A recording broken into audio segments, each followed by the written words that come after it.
Good evening, everyone. We're going to call tonight's meeting to order, and we will begin with an approval of tonight's agenda. Can I have a mover and a seconder, please?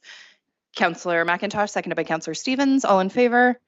And that is carried. Was there any disclosures of direct or indirect pecuniary interest tonight?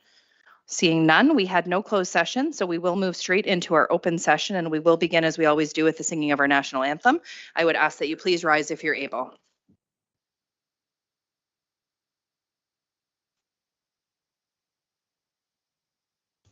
O Canada, our home and native land, true patriot love in all of us command. With glowing hearts we see thee rise, the true north, strong and free. From far and wide, O Canada, we stand on guard for thee. God keep our land glorious and free. O Canada, we stand on guard for thee. O Canada, we stand on guard for thee.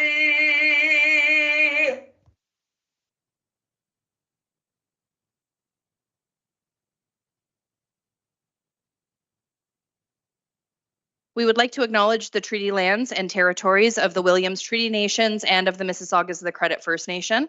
We also recognize that Dufferin County is the traditional territory of the Wendat and the Haudenosaunee and is home to many Indigenous people today. Tonight's meeting is being aired on public television and or streamed live and may be taped for later public broadcast or webcast. Your name is part of the public record and will be included in the minutes of this meeting. Any member of the public connecting via telephone is reminded to press *6 to mute and unmute. Please remain muted until the chair requests comments or questions from the public. We have no rise in report. We do have some previous council meeting minutes, and there is a recommendation that those minutes be approved from the council meeting on January 27th. Can I have a mover and a seconder, please? Councillor Andrews and Councillor Prendergast. Questions or comments? All in favor? And that is carried unanimously. We will move into the open forum portion of our meeting. Any member of the public connecting via telephone is reminded to press *6 to mute and unmute, and that they have a maximum of 3 minutes to address council. Was there anybody on the line, Ravneet? No. Okay. Was there anybody in the gallery? Come on up, Wendy. If you just want to have a seat there. And I understand that you've already provided your address to the clerk's department, so you can go ahead and turn on the mic. Should say speak, I think. You got it. Thank you. It's already on. And go ahead, Wendy. The floor is yours. When the weather was a little nicer, a couple of my friends and I, which happened to use a wheelchair, we went on a road trip of Orangeville. Our first obstacle came when we were finding a safe, accessible parking spot. You see the accessible parking signs all around, but the spots themselves are not up to provincial standard. Why should we care about provincial standard? There's an open spot. We should just use it. Take into consideration an accessible vehicle will either have a side or a back ramp to get the wheelchair in or out of the vehicle. One spot had a curb right at the end. Another had ample space if you're okay rolling right into traffic. The best was the accessible parking spot on a hill. Let me tell you, when I went running after my friend who was rolling away, everyone got worried. I don't run. Broadway, we were quite surprised at how inaccessible it is. We went by 6 businesses before there was one that we were able to enter. I totally understand that most of the buildings are historic and a lot can't be done to make them accessible. But at the same time, it's interesting that there are locations that have accessible washrooms, but 3 different levels of floor and 5 steps to get there. There are a few stores that share a ramp between them. We call the store ahead and let them know we are coming, and they have the ramp all ready for us. There are a handful of businesses on Broadway that are doing it right. Ramp, fully accessible washroom, etc. We did fall back in love with our library, except when we went to leave. The slope on the sidewalk was so steep. There goes my friend again, right into traffic. But it's okay, it's a one-way street. After Broadway, we thought we'd take a look at the new development at Alder and Sea Line. Surely the new build would be fully accessible and to follow provincial standards. I'm not sure which department or who approved the plans for the sidewalks and parking. The sidewalks aren't wide enough to even turn a wheelchair to be able to enter the stores. There's one business that has a huge dip in the sidewalk at the entrance, and a wheelchair will go up onto 3 wheels. The multiple sidewalk levels make it quite an ordeal to get from one store to another, kind of like the slide ride at the CNE. A bit about the Orangeville Transit. We thought we would take a ride around town, starting at a big box store. I guess one of the town buses weren't working and a school bus came, so it wasn't accessible. The transit trip didn't happen. The following words are taken from the Town of Orangeville Accessibility Plan, and I quote, "Consult with Access Orangeville Accessibility Committee, persons with disabilities, and the public," end of quote, which is really all we're trying to do. We only bring these items to your attention because we care about Orangeville, and I like to hang out with my friend, which happens to roll when I walk, and occasionally run after her when her chair goes down a steep grade. Thank you very much for your comments, Wendy, and I appreciate the feedback that you've given. Was there any staff who wanted to address any of those items tonight? No? Tim, do you have something? No? Go ahead. No, I guess maybe Wendy, if we can get some of the locations, we can look into it. I guess we weren't sure the specific areas you're talking about. And the only additional comment that I wanted to make was about the Orangeville Transit piece, and that is one that we are really working on. It is possible that if you do need to utilize Orangeville Transit, you can call and pre-arrange that one of the smaller vehicles, when there is a time where our accessible buses are off the road, and they will come and pick you up at the same time so that you won't miss any rides. So there is kind of a backup plan, and we know it's not perfect. We have worked on ordering buses, and we're trying to make sure that we get those new accessible buses on the road as soon as we can. So I appreciate your feedback, Wendy. Thank you. Anybody else in the gallery wish to ask a question? Okay, go ahead, Matthew, and then Karen. And if you can just provide your name and address for the record, and a reminder that you've got 3 minutes. Yep. Thank you, Mayor Post. Matthew Smith, 38 McCarthy Street. I have a comment and 2 questions. I'll do it within 3 minutes. Okay, the first is a comment. I feel the PXO at Broadway and Wellington is a missed opportunity. I've crossed there many times, and unfortunately vehicles don't always stop when the lights are flashing. I think this is partially because there aren't lights over top the center of the lanes, just like there would be in a standard traffic intersection. I feel for the future PXOs in town, I hope staff would consider placing the lights over top the center of the lanes to make everything more visible. And then my first question is in regard to the transit ridership update. And I see in the report, there's a mention of newly procured buses. And if possible, if it comes up later, I'd like staff to expand on that. Then my second question. At the January 16th Access Orangeville Committee meeting, there's an agenda item regarding the Alder Rec Center parking lot study. And it was to reconfigure the existing parking lot and create a new 37 stall parking lot. And given the report last week, or sorry, at the last council meeting about wellhead protection and the location of Alder within the wellhead protection areas, have any low impact development construction methods been considered? So the 2025 budget for the Harvey Curry parking lot does include permeable pavement for groundwater recharge. So I'd like to know if something similar has been considered for the Alder parking lots. Thank you. Thank you. Heather, do you want to take one there? Yes, thank you, Mayor Post. Hi, Mr. Smith.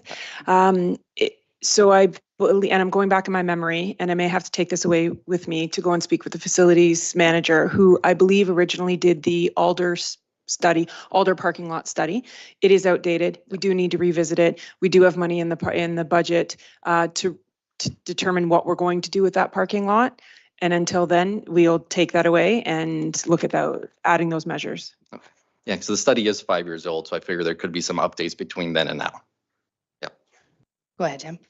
Well, through your worship, just wanted to comment, I guess, with the PXO, it's designed to the current provincial standards. So we'll take a look at that, but that is the design the province recommends as part of it, but we'll look at it for future endeavors. And just wanted to mention, I guess, with the transit buses, you mentioned a little bit like that. We had procured 2 new buses. We had ordered them. Unfortunately, there's issues with the supplier. They've gone bankrupt. So we're working with Metrolinx and other suppliers to look at options. And we'll be bringing something back probably in March to council with a recommendation report. Okay, And then in just in regards to the PXO, the Region of Peel installed a PXO at Highway 50 in Palgrave, where it does have the lights over top the center of the road to make them more visible. So I guess maybe there's different provincial standards. So just hopefully when we install new ones here, something like that can be considered for the new ones.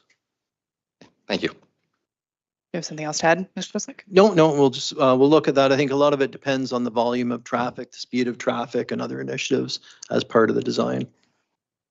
Karen, come on up.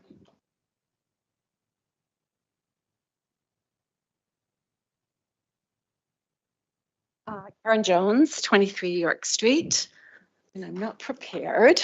So Mayor Post, members of council, I'm here tonight about report INS 2025-011 and to thank you for getting this far. And I also like to thank Councillor Sherwood.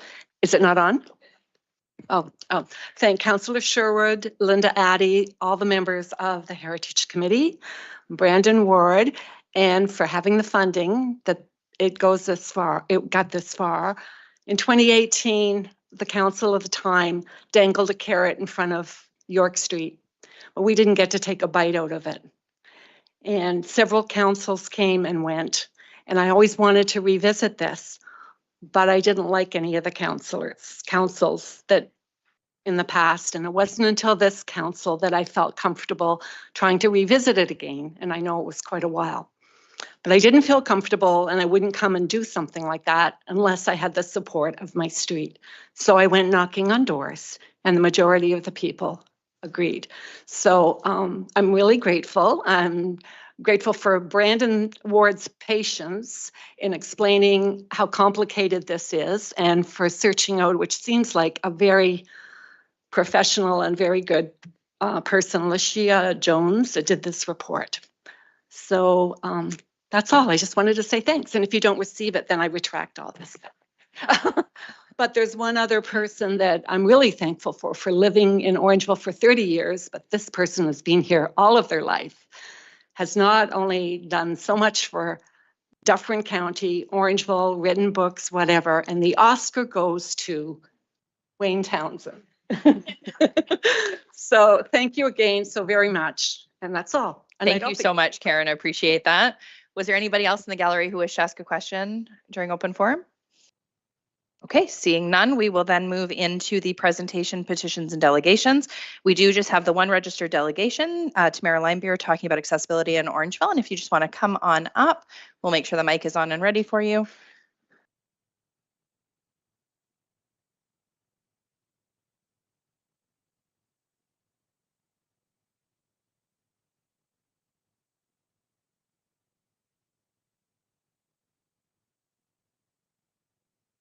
You just pull the mic down just a little bit so it's a little closer to you. Perfect. Okay. And just a reminder that you've got 5 minutes for your presentation. I was wondering if I could ask for an extension of a few minutes to accommodate all the words that I have to say. You can ask, and I will turn it over to council. Was there a mover and a seconder who would extend? Councillor McIntosh and Councillor Stevens, all in favor? And that is carried. So that means you've Thank got you. up to a maximum of 10. Okay, Okay, I go ahead. promise I don't need more than 7. Okay, go ahead. Okay. Good evening, Mayor Post, council, staff, and members of the public. Thank you for allowing me to delegate this evening on this very important issue. In Accessible Ontario by 2025, Ontario's accessibility is in crisis. People like me are not being seen, seniors are not being seen, people with disabilities are not living or leaving their homes because there are too many barriers. I'm here to talk to you about accessibility. Accessibility affects us all, whether we're old or young, whether our disability is visible or not. Our government established a legislated committee to oversee municipal site plans for accessibility. As a full-time independent wheelchair user and advocate for accessibility, I have often run into facilities that do not meet the Integrative Accessibility Standards or the Accessibility for Ontarians with Disabilities Act. Remember, Ontario is supposed to be fully accessible by January 1st, 2025. Municipal accessibility advisory committees are key in local efforts to identify and break down barriers for people with disabilities in their communities. One of the main activities of the Accessibility Advisory Committee is to review site plans and drawings. For example, site plans for subdivisions, municipal offices, community centers, recreation centers, and public spaces. Integrative accessibility standards. The Accessibility Advisory Committee is to be consulted about how to implement the province's accessibility standards, the preparation of your municipality's accessibility compliance reports, and any other matters the committee advises would be helpful.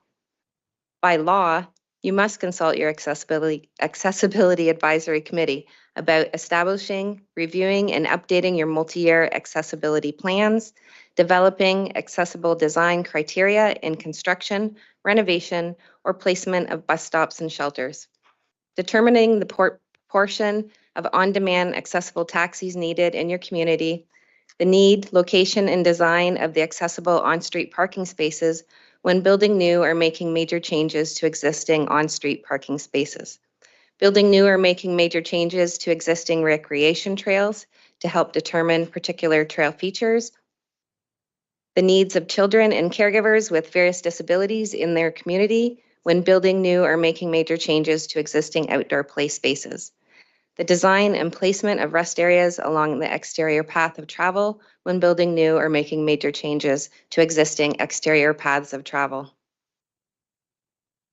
When planning for growth, you must provide site plans and drawings from developers to your Accessibility Advisory Committee in a timely manner. For example, site plans for subdivisions, municipal offices, community centers, recreation centers. You must seek the committee's advice on accessibility for people with a disability on buildings that the municipal council constructs, purchases, significantly renovates, or leases or declares municipal capital facility.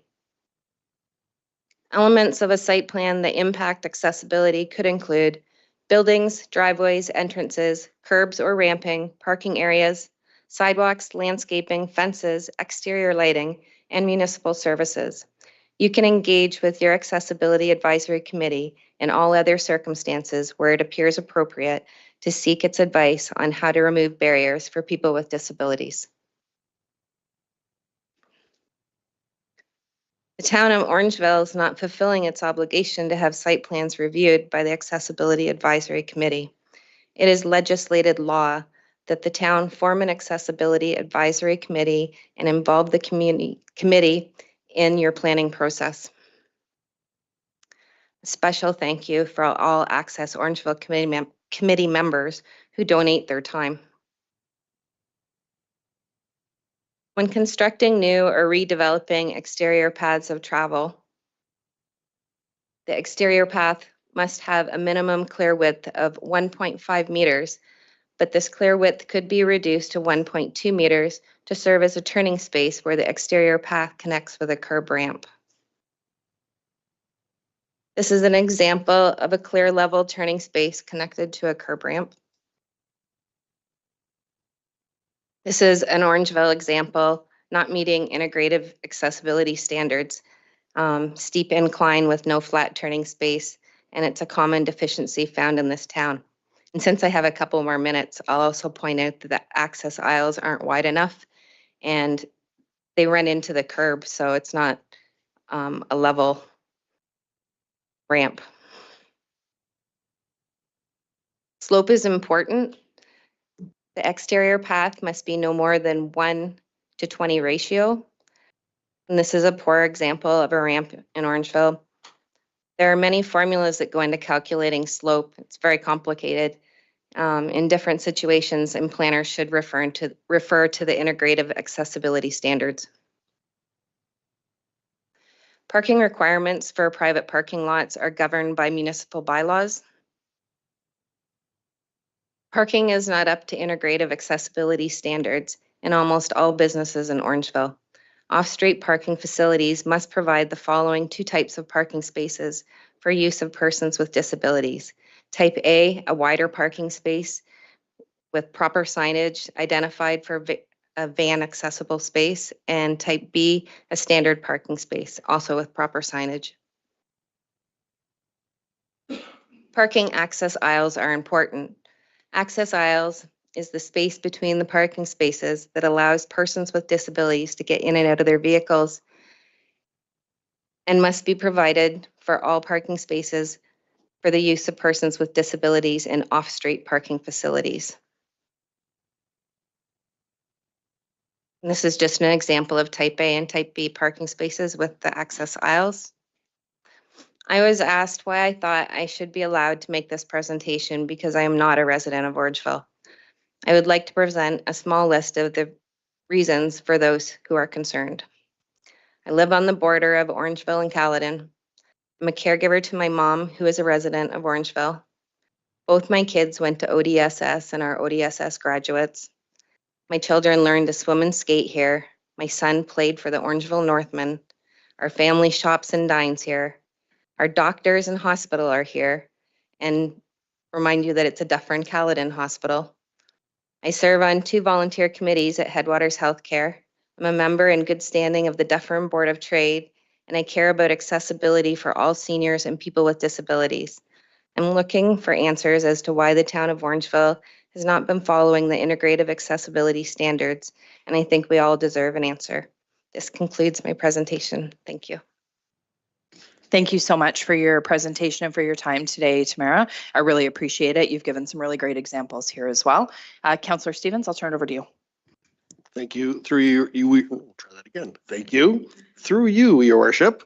Ms. Linebear, as the chair of Access Orangeville, thank you once again for the information and your input on accessibility and for taking the time to prepare and present your concerns to council. And speaking with Mr. Deluce and Ms. Doherty, who support Access Orangeville Committee, as you know, because you attend our meetings, it's my suggestion that we take this further discussion offline so that we can discuss specifics, including site plan, distribution, and review, enforcement, building code matters with them.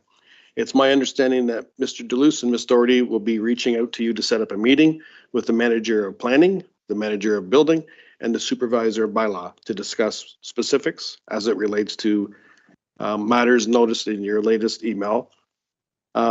And then Mr. Deluce will bring it back to Access Orangeville for an update after they meet with you, if you're okay with that. I'm okay with that. Thank you. Thank you very much, Ms. Linebear. Was there any other questions, Deputy Mayor, and then Councillor Andrews? Yes, thank you, Your Worship. Great presentation. Thank you for all the examples and the way you given your presentation. I just wanted to share rationale. So you brought up how the presentations work and Orangeville residents, and you've given reference to that. To me, it's a long story. You know, to have accessibility in our community is a completely different issue than presenting to council. I agree that the circumstances that you present are unique. However, my rationale, and that vote, to be clear, was I think we were down in person. It was 5-1. I was the one, so I want to share with you why. And this goes back to, I don't know, 4 or 5 years ago now. Maybe it's not even. I'm trying to think of the time frame. It feels like 4 or 5 years ago. It's 2 years ago. The barriers have been erected here that you can see. You know, unfortunately, we can't have the public come up here and have access to us in a physical way. We were verbally attacked, had to leave the room. These people were all from out of town. They kicked down the door at the side. We had to be walked to our cars at the end of the night. It was awful. When we all signed up for council, we signed up to work hard and do our best. We didn't sign up to be physically accosted or threatened in any kind of way. So that's why that rule is in place. If you pay taxes in town, you are eligible, or if you rent or live here, you are eligible to communicate with council and appear in front of council. Otherwise, you'll need special permission to do so. And I think it's a really important rule that we follow. And quite candidly too, if we were to go on even further about rationale, the municipalities that surround us, Mono being one, have not supported us. And so now you're seeing things like taxes being higher in our town, and you wonder why. Well, we haven't been supported over the long term.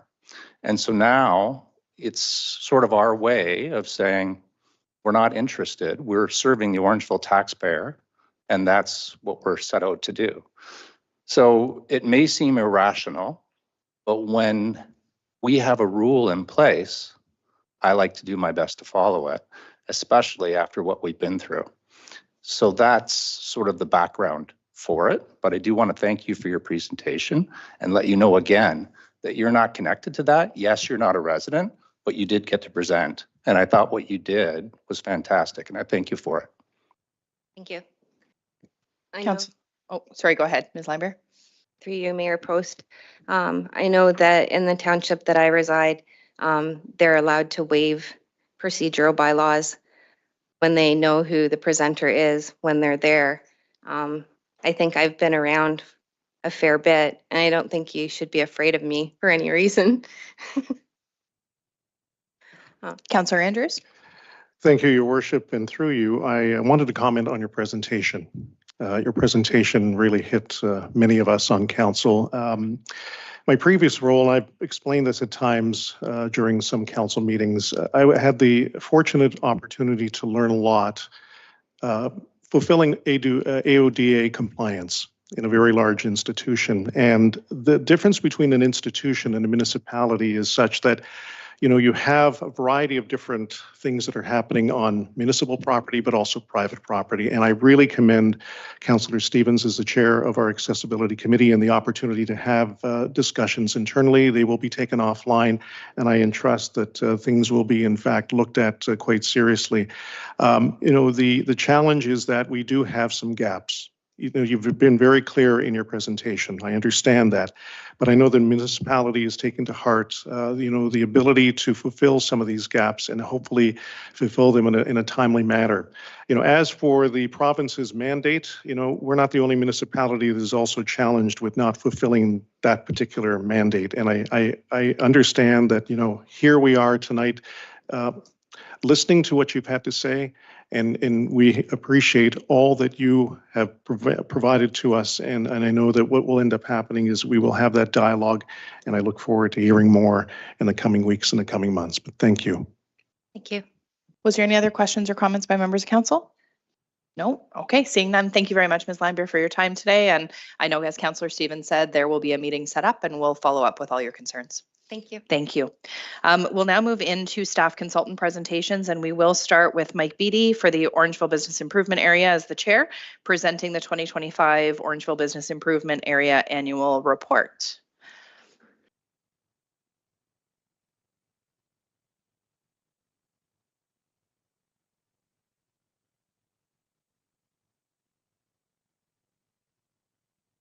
Thanks for being here, Mike, and the floor is yours. I think you've got a presentation that's going to come up, or no? I sure do. Looks like it's firing up in front of me. Oh, Should be up perfect. on the screen here shortly. Good evening, Mayor Post, members of council. My name is Mike Beattie. I am the owner of Tap House Orangeville on Mill Street and the current chair of the Orangeville BIA. First, I'd like to thank all members of council and town staff who were able to join us for our 2025 annual general meeting. We appreciate the time, taking the time to attend and for participating in our breakout sessions. I guess I probably should have clicked forward. Just pause 1 second because council can't see the presentation. Can we just get that up from IT if you don't mind pausing for 1 sec? There we go. Now we can see it. Go ahead. Perfect. Thank you. Go back here. There we go.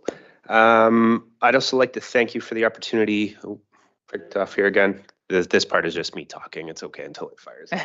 I'd like to thank you for the opportunity to present Orangeville BIA's 2025 annual report this evening. I'm going to keep it brief and just hit the highlights, but anybody looking for more details can find more in-depth version of our presentation on downtownorangeville.ca. And if it works for you, I am happy to answer any questions you may have at the end of my presentation, but please feel free to interrupt me if there's something that works better for you.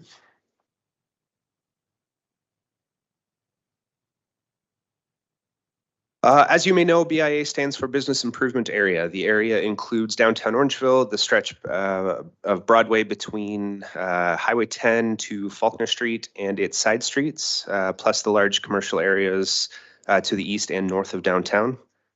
As our name suggests, the Orangeville BIA's job is to improve the area, and we do this through streetscape improvements and beautification, marketing, promotions, and events, and by advocating on behalf of our area.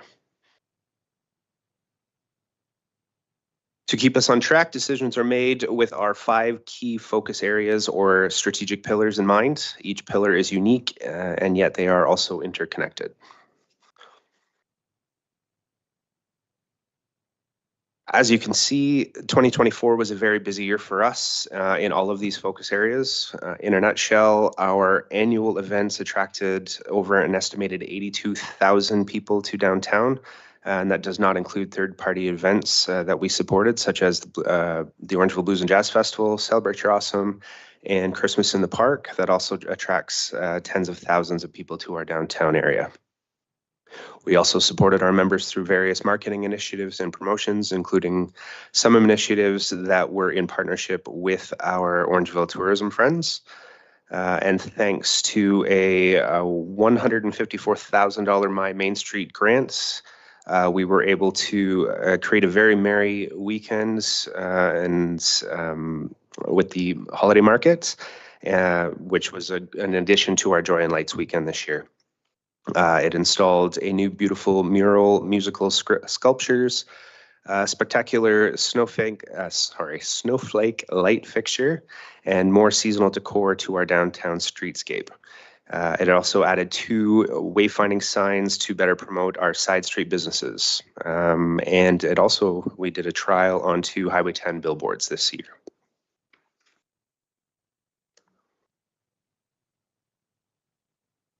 Here's just a small visual taste of 2024. We are so fortunate that the town of Orangeville has invested in preserving its beautiful heritage buildings, installing smooth sidewalks and beautiful public artwork to our downtown, but it's the extras that make downtown Orangeville such a welcoming destination. Our fun public art, beautiful floral displays, and seasonal decor showcase the artistic spirit of our community and add a delightful element that makes our downtown so memorable. Much of this work is thanks to our incredible Better Together Task Force volunteers and our friends at the town of Orangeville's Public Works and Parks Department.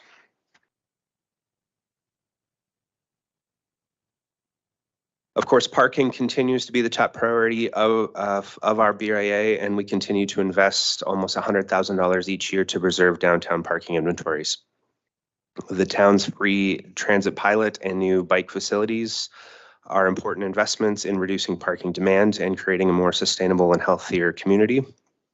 We will continue to encourage the town of Orangeville to invest in long and short-term public parking solutions, free transit, and active transportation.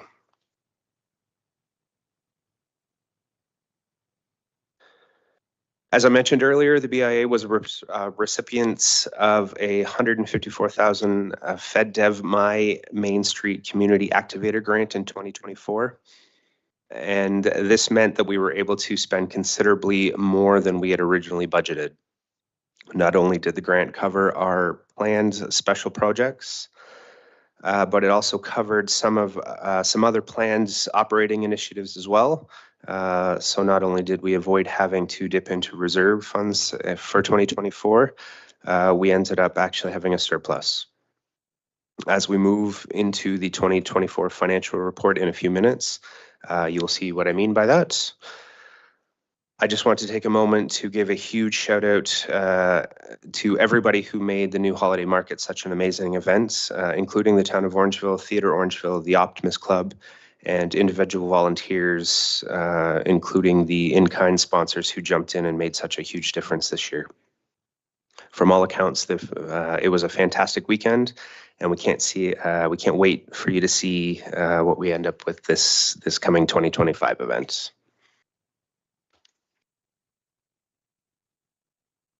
In 2025, we have some pretty ambitious plans, and this includes, we have some pretty ambitious plans to build on the work that we did in 2024 with the goal of making downtown more attractive, welcoming, and an engaging place to visit and return.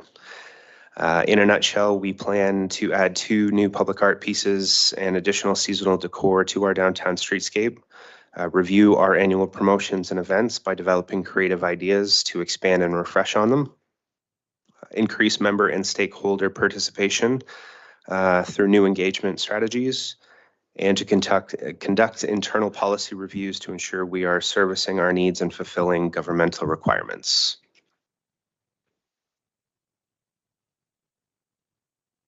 Here's the fun part, the BIA's 2024 preliminary financial report. I'd like to draw your attention to the middle of the spreadsheet where you will find our expenses section.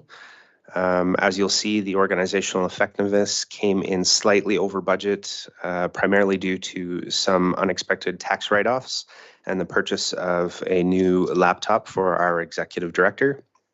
You'll also see that we spent considerably more on special projects than was originally budgeted because of the unexpected My Main Street grant. Over 2/3 of the funds went towards commissioning the holiday markets, the vendor huts, and the containers that are used to store them, with the balance going towards various planned projects such as public art pieces and a few unplanned ones such as the 10-foot snowflake that's out front of the library. Moving to the top of the spreadsheet, you will see the $154,605 Main Street Grant Award, and in the event revenue line, there was a higher than anticipated farmers market revenue. These unexpected additional revenues meant that not only could we avoid using reserves to fund our special projects, but it set us up to contribute approximately $30,000 into the BIA's reserves. So moving to the bottom of the spreadsheet now, you will see that we ended 2024 with a healthy surplus, in large part thanks to the My Main Street grant. And the reserve fund is quite healthy and available to use in the event of an emergency or for special projects or parking investment opportunities. For the 2025 budget, we're going to start at the top line this time. As you can see, the BIA levy has been increased to $515,500 for 2025. Primarily to catch up after 8 years without a levy increase, followed by 2 years of some very high inflation. To put the increase into perspective, 85% of our membership will see an average levy increase of $31 this year. We expect total revenues to be at $585,300, which is a 4.2% increase over 2024. And then moving down to the expenses section, the 2025 budget is based on the traditional year's operating expenses, plus expected increases for a variety of services, staff increases, and initiatives tested in 2024, such as our holiday market that have been incorporated into our annual deliverables. The variances between 2024 and 2025 budgets are largely due to increased costs in some essential services and a change in the formula used to better estimate staff time for each of our pillars. As you can see, we anticipate our 2025 annual operating expenses also to increase by 4.2%. And the special projects budget of $20,000 will be funded through a contribution from our reserves. The first holiday market was very well received, so our special projects will include a pilot project to expand the Joy and Lights and holiday markets. To help keep costs and levy increase down, we made the difficult decision to reduce the annual contribution to the Blues and Jazz Festival by $7,000 and made a long-term commitment to a less expensive but more engaging format for the BIA's annual general meeting, such as the one we had a couple of weeks ago. Now moving down to the bottom of the spreadsheet, you will see that the BIA has a healthy reserve of an estimated $266,543, and at the end of 2024, and we'll have an estimated reserve of $246,543 to end 2025.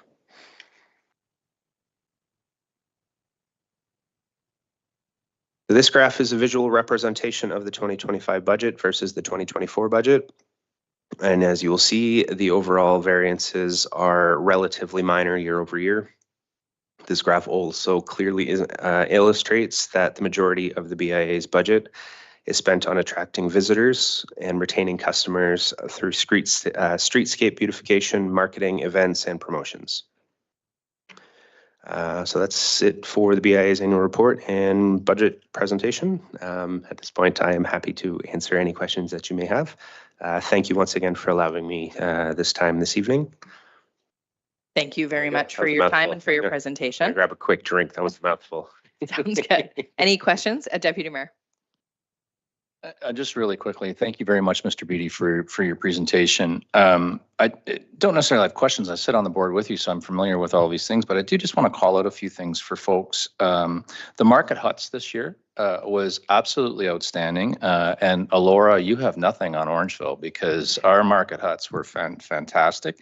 The events that the BIA puts on, my favorites are in the summer, I'll share that, but they're just exceptional and they add to the town in a way that is tangible, makes people feel good about where they live, which brings me to my main point.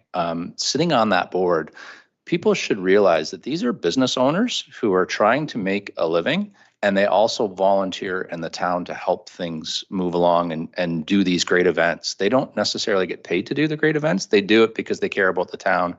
And there could be benefit to the business too. But it's super impressive to me what the BIA does now that I get to sit on the board. Councillor Sherwood was screaming your accomplishments for years, and I didn't quite grasp it as you had described, and now I do. So I just want to call that out and let everybody know what a great job that you do. And then the last piece is the communication mandate that the BIA has and has been endeavoring to perfect has really come on strong. So the feedback sessions that you just had through your BIA exercise and the communication plan to reach out and ask people what they want their downtown to be, their businesses to be, their Orangeville to be is exceptional. And so I would encourage everybody to participate in that process. And sometimes people don't know what the BIA does. But the BIA does wonderful things. So kudos to you for your leadership. Your presentations still put me to sleep, but I really enjoy your voice and hearing what you got going on. You missed what would have been the third one there last week at the Optimist Club as well. So thank you very much, Mike. Appreciate you very much. Thank you. One thing I would like to add that us in the restaurant industry always talk about is sharing our dollars. A healthy restaurant industry is it's good for everybody. It's not just good for individual restaurants. And I think that rings true through all small businesses in the downtown core. So thank you very much. And I certainly will not take nearly any of the credit for all of the events and things that happen. I do have a fantastic board and a fantastic executive director who I accidentally sat back in the corner over there, who have a brilliant staff who put in countless hours and make guys like me look good when I come up here and present to council. So thank you very much. Thank you, Mike. Councillor Sherwood and then Councillor Prendergast. Yes, thank you, Your Worship, through you.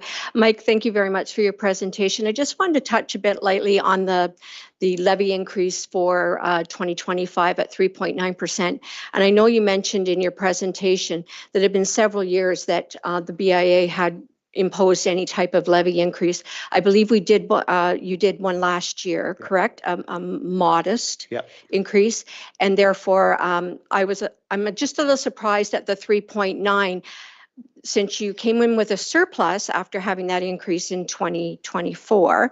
You had a small surplus, but is there one particular key driver other than exorbitant costs of everything that would make you fall towards the 3.9%. And I just want to let everybody know that's not town-wide. That's just for people in the BIA area occupying commercial properties. Correct. So the levy that we have is a special tax that does go on the business owners, as you know, or not the building owners. My mistake. As you know, we're really trying to make sure that we are driving consumers downtown. So with some extra events that we're doing and this holiday market, we're really making sure that that these funds are continuing to appropriately go into the events to make sure that people are driving downtown. We're not going to have the luxury of this My Main Street grant as well. So just making sure that all of these events and all of these things are happening. A small increase for most small business owners was approved by our membership at the AGM a couple of weeks ago. Your worship, and just one last comment. I'm glad that you have chosen to leave the holiday lights along Broadway, because this is usually a gloomy time of year. So to drive down Broadway at night and see all that, it's very uplifting. So thank you for keeping it up post-Christmas. Thank you, Councillor Sherwood. Councillor Prendergast. Thank you, Mayor Post, through you. Hi, Mr. Beattie. Thank you so much for your presentation. And I would love to commend the BIA on their seasonal efforts to beautify Orangeville. It really makes it a special place to live. Today, a recurring theme seems to be parking, and thank you for touching on the town's efforts to promote sustainability through fare-free transit to get people downtown, and also talking about active transportation. And I'm wondering, when you're searching for new parking spots for the BIA, have we ever thought about campaigns to attract people downtown via bicycles through active transportation? I think that's a wonderful idea. It's not something that we've brought up in our meetings yet, but I do think that is a brilliant idea. I also am working on talking to members of our board and staff to really drive in or I guess drive-in's probably not the word. I guess it's bus in, having their staff and business owners and even residents that are downtown to be able to use the bus so that it's not tying up really important parking spaces for our membership. Oh, sorry, Mayor Post, just one more comment. Perhaps through my role on Sustainable Orangeville, it's something that we could connect with later offline and talk to the BIA in ways we could promote increased ridership and bicycleship. I'm not sure how you put that, but thank you, Mr. Beattie. That's a wonderful idea. Thank you. Thanks, Councillor Prendergast. Any additional questions or comments from members of council? No, seeing none. Thank you very much, Mr. Beattie, for being here today. Appreciate your presentation. There is one thing that I do need for you guys to do, and that is just to approve our. I've got it. That's my next step. Just making sure. Thank you. Thank you so much. The recommendation now is that council receive the Orangeville Business Improvement Area 2023 audited financial statements, and that council approve the OBIA 2024 preliminary financial report, and that council approve the OBIA 2025 budget of $605,300, including a BIA levy of $515,500, other revenue of $69,800, and a contribution from reserves of $20,000. Can I have a mover and a seconder, please? Deputy Mayor and Councillor Andrews, last questions or comments? All in favor? And that is carried unanimously. Thank you again, Mr. Beattie. We will move now into the consent agenda. The following items have been compiled under the consent agenda to facilitate a single vote for council consideration. Council may remove any item from the consent agenda for individual consideration. I myself am going to remove 13.1.2, which is the construction of the Orangeville Fire Station. Was there any other items that were going to be removed? Deputy Mayor and then Councillor Andrews. Ever so briefly, 13.1.7, the transit. Okay. And Councillor Andrews? Yes, thank you, Your Worship. Consent agenda item 13.1.4 are ARUs, and then 13.1.6, the official plan. Okay. Anything else from members of council? Seeing none. Okay. So we will move on with the consent agenda then. That all consent agenda items for the current council meeting listed under 13.1 staff reports, 13.2 correspondence, and 13.3 committee board minutes be received or approved as presented, with the exception of the items removed for individual consideration, which include 13.1.2, 13.1.4, 13.1.6 and 13.1.7. Can I have a mover and a seconder, please? Councillor McIntosh and Councillor Stevens, all in favor? And that is carried. So we will start with 13.1.2, the construction of the Orangeville Fire Station, next steps for descoping. It's report CMS 2025-004. Before I make my commentary, I just wanted to turn it over to Ms. Savage briefly to make some comments. Thank you, Mayor Post, members of council, good evening.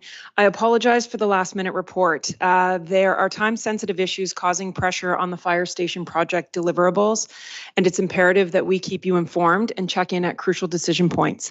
I was getting a lot of questions today, so I thought I would just give a high level here to clarify some of those things ahead of council's conversation.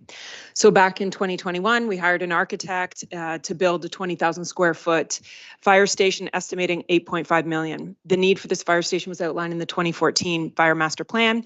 A year later, council did approve an so it increased a 30,000 square foot fire headquarters, including admin, suppression, and training grounds.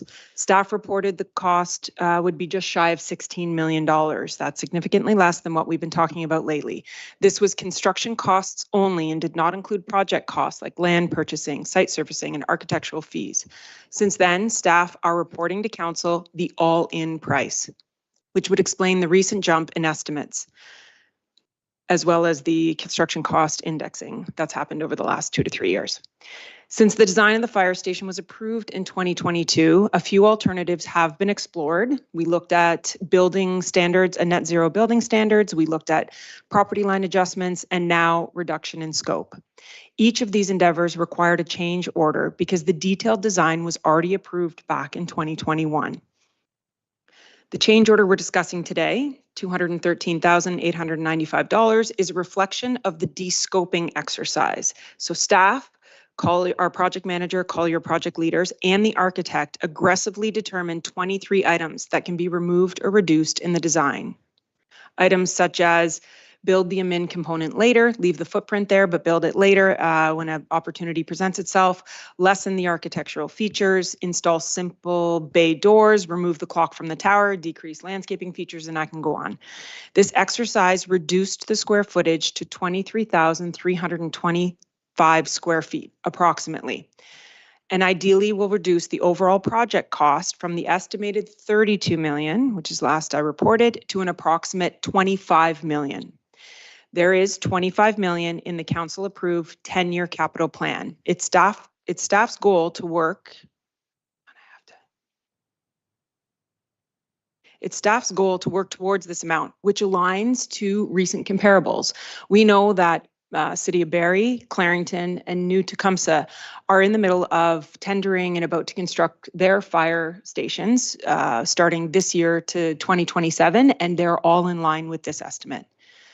If after the de-scoping exercise takes place and the estimate is more than 25 million, which is what staff's trying to work towards, we will work with the project team to remove more from the project scope, possibly downsize the suppression and training grounds to meet the needs in the next 5 years or 10 years, not the next 25 years. If the de-scoping exercise results in favorable estimate, the project will move to the final stages. Updated detailed design, building permits, and a Class A estimate, at which point we'll return to council seeking final approval to tender and construct the fire station. We did explore expanding the current site, 10 Dawson Road. Staff worked really closely with CVC, who are extremely cooperative. We continue to work over the holidays, and they were highly responsive. The expansion simply will not fit. The property is subjected to flood fringe and floodplain policies, and the addition of a training ground, just one bay, and some admin space and building up would impede drastically to those floodplain areas. As I mentioned, there are time-sensitive pressures. Our arrangement with the provincial government for the Skills Development Grant was effective as of December 1st, 2024. Based on the agreement we have with the province, we are required to advance from the design development stage to the tender level drawing stage by June 1st. If council approves tonight's change order, we will return to council in May with the Class A estimate, which meets the grant funding milestone, provided that estimate is around 25 million. There are limitations on the Centennial Commerce property. When the town purchased the land from Metrolink, it was mutually agreed to that the land would be used to develop a fire station and that construction would begin within 3 years of the sale of that land. That was 4 years ago. In the past, it was brought to council's attention that the building code changes effective December 31st may have impact on the project. And if the project did not secure building permits by March 31st, we would have to assess that impact. We have assessed these changes and they are accounted for in this next round of designs, which is included in the change order. We're at a crossroads. Any further delay in the project will see significant price increases, risk losing the grant funding, and possibly put us in breach with our contract with Metrolinx. And beyond the construction challenges, which I've spoken mostly about today, I hear repeatedly from firefighters, from our suppression staff, that they are experiencing numerous challenges at the current station. Equipment, apparatuses, fleet, they are larger than they were 50 years ago when the facility was constructed. It is getting increasingly difficult to navigate the space and maintain current response times. And I know since Chief Snyder has been on board, he is helping to relay some of these challenges. So thank you, Council, for considering the continued advancement of the fire station. Thank you, Ms. Savage. Chief Snyder, did you want to add anything at this point? Not yet? Okay. The reason that I pulled the report, and I will turn it over to council for discussion, is kind of twofold. I think it's really important that we have this conversation as part of this council meeting and really dive into the next steps for the fire station publicly. The other piece is that by approving this additional $200,000+ for architectural design, is really pushing forward that we are ready to move ahead with this project. What I would hate to see happen is for council to approve this next step of another $200,000+ and then decide that they don't want to build the fire station. So I think at this point, knowing what we know, if we are comfortable with these next steps, I think it is imperative that we move forward with this next $200,000. To move that architectural design. But that said, if council is not comfortable moving forward with a $25 million fire hall, which is what we're looking at now, then my recommendation is don't move forward with the architectural design. Stop the project, kill it now, and be finished with it, because we're running into that time where we're continuing to put money into something that we haven't yet moved forward. So we're kind of at a fork in the road as council, and I wanted us to have that conversation. Councillor McIntosh, I know you had a comment. Go ahead. Thank you, Your Worship. I echo your sentiments. We need to move on with this. It's been long enough now. We currently have the oldest fire hall in Dufferin County, just as a matter of interest. I think we really need to move on with this. The more we mess around, it's going to cost us more, just like it did before. So we really need to move on with this and approve it. Thank you. Councillor Andrews and then Deputy Mayor. Thank you, Your Worship. I agree with you wholeheartedly. I know that this is kind of a contentious issue, especially with the taxpayers of our community because of the price escalation, but we're dealing with, all the pressures that exist from an inflationary perspective. The longer we wait, who knows what kind of impact tariffs may have. I think that, as Councillor McIntosh has indicated, I didn't realize we had the oldest one in Dufferin County. I'm more concerned about our firefighters and the elevator that is getting crowded, and you don't have an opportunity to respond to the people we need to respond to in a timely fashion. I also agree with your comment, Mayor Post, regarding if we end up moving ahead with this and then we delay. I think our staff has done incredible due diligence in providing the information of descoping. I know the challenges that you have in front of you to try and make sure that we are compliant, especially from a training perspective, is an absolute. And I think the last point I wanted to share, I recall at AMO, we had a delegation, I was part of the delegation that ended up presenting to the Solicitor General regarding this particular piece on training, and the seed was planted. That's the last thing I want to see in addition to the fire hall being lost. It ends up helping our firefighters, not only here in Orangeville, but also in the peripheral communities, to be trained as well as they need to be, and even then some.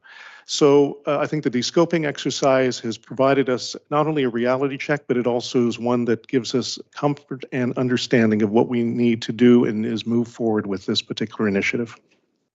Thank you, Councillor Andrews. Deputy Mayor. Yes, thank you very much, Your Worship. Through you to Ms. Savage.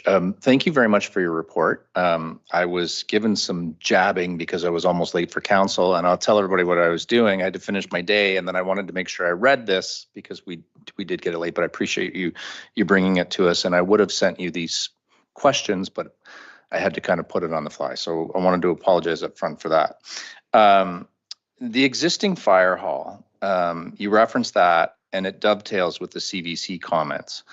My question is twofold. I'd love to hear what the CVC had to say to you.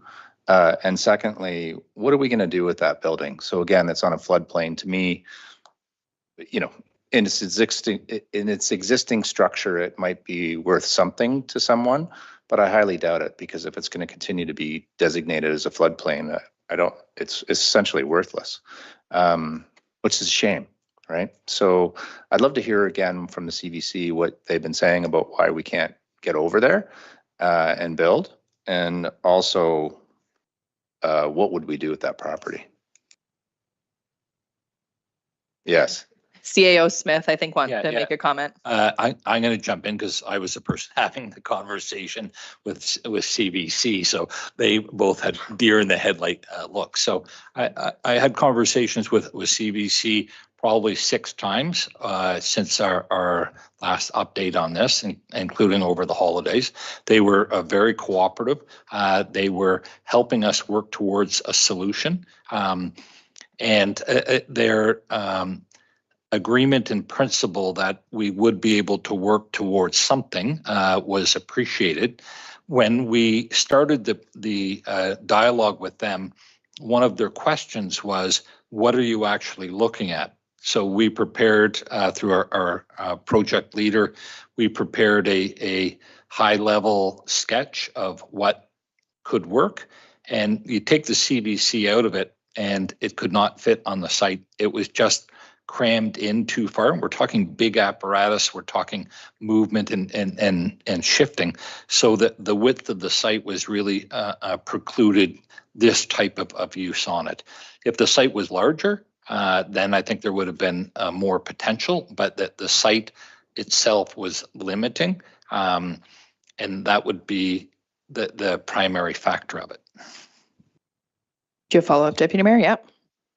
It's Your Worship, I have a few questions. I'm happy to wait for others or go. You want me to just go? Do one more, and then we'll turn it over to the rest of council. Okay. If I may, through that, so to explain the width, I assume you mean because I'm facing the hall and we can't just turn it, because that property is massive. It goes back a long ways. And so when I hear that, I get it, but there's still, like, I can drive on it. I go back there. You know, it feels like it's still usable. And I just think that we need to make sure we fully understand that piece before we go away. And then the secondary piece is, what are we going to do with the property?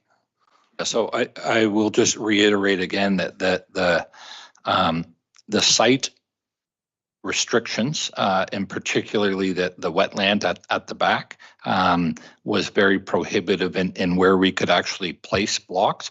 It was a block process where you say, okay, here's 6 blocks we need to fit on the site. How could it work? And we couldn't make it functionally work. The site does have depth to it. We use that space for other things, but it is wet back there as well. So that the alternate use, I think if we did something that was on a smaller footprint, I think there's opportunity there. There were solutions when we modeled it, when the CBC actually modeled it. There were different solutions that increased the amount of land that wouldn't be underwater. So I think there are future options for that site, but not on the development scale that we need for our fire headquarters, training center, and admin building and suppression area. And my understanding of that too is that some of the reason for the prohibitions to some of that work is because it is the emergency center, and it was because of that emergency purpose that some of those restrictions were in place. So I don't think the property will be useless. I think there are other options, just not for emergency. With that, Councillor Sherwood and then Councillor Prendergast. Yes, Your Worship, thank you. Through you to Mrs. Deluce. Oh, sorry, not Mrs. Deluce. I don't know what it was. Savage. My apologies, Tony. I got you married off. Wow, I don't know where that came from. Anyhow, you mentioned in the report quite a bit of detail about costs, and you're coming up with a $25 million figure. And unlike what we were told several years ago, and I'm talking about the past council, when we were presented with a figure of, I believe, 15 million, that was just the cost of the project. You are now bringing forward the cost that it's including everything, architects, designs, and all that. So I know that's not really a question, but what I want to make clear to the public is the public will come to us and they'll say, municipality X built a fire hall for $8 million. But the question here is, was that just the design and the actual builder did include everything? So I want to thank you for bringing all of the information ahead, because I think we get very misled when we're talking to other municipalities about the costs of projects. Go ahead, Ms. Savage. Thank you, Mayor Post. To you, Councillor Sherwood. Yes, absolutely, all in cost. And then as I look at our comparables, we break it down to a per square footage, right? So we're at about just over $1,000 per square foot, but that includes all costs. Barrie is just over $1,300 a square foot, and that's including all costs. Councillor CEO Smith and then Councillor I Prendergast. just wanted to reiterate a little bit of what Councillor Sherwood was saying. When we use the term $25 million, whatever, that is a gross. That's not including the grants that we've multi-million-dollar grants that come off the top. So I believe in the report it comes down to about $16 million that we would be needing to fund rather than 25 million. And we will continue to seek other opportunities for grant funding as well through that. Ms. Savage? Yes, correct, Mayor Post. We will always continue to seek. Now, this is an estimate of our total project costs. When we get to when we get to detailed design, we will have tender ready package. We will be able to determine the Class A estimate, which is as accurate as tendering the project itself. That's where we validate what we know, what we think we know, and then we come back to council and we say, okay, this is as close to the real cost as we think it's going to be. And we're aiming for that real cost to be as close to a total of 25 million. Thank you, Ms. Savage. Councillor Prendergast?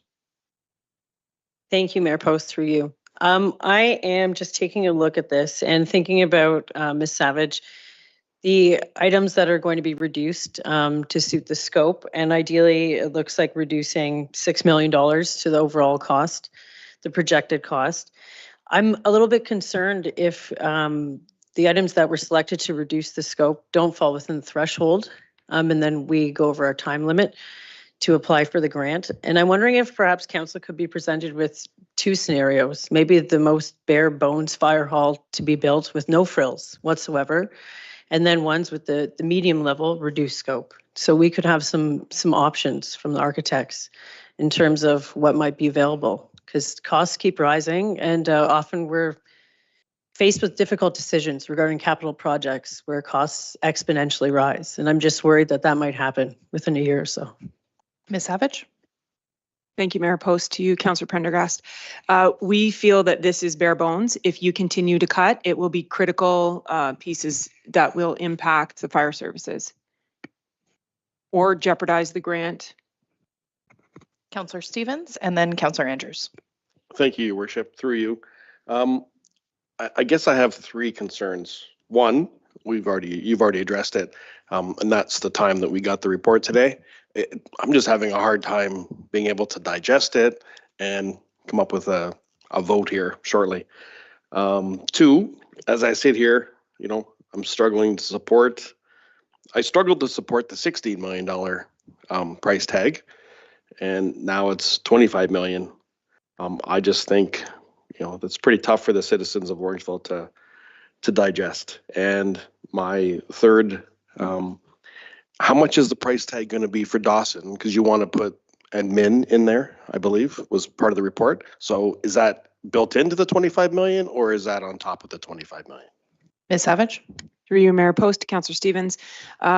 We would move, admin would remain where they are, and there would be no immediate renovations required to that facility. We also would look at bringing over fire prevention staff from Diane Drive location and moving them into Dawson Drive as well, which does not require any immediate renovations.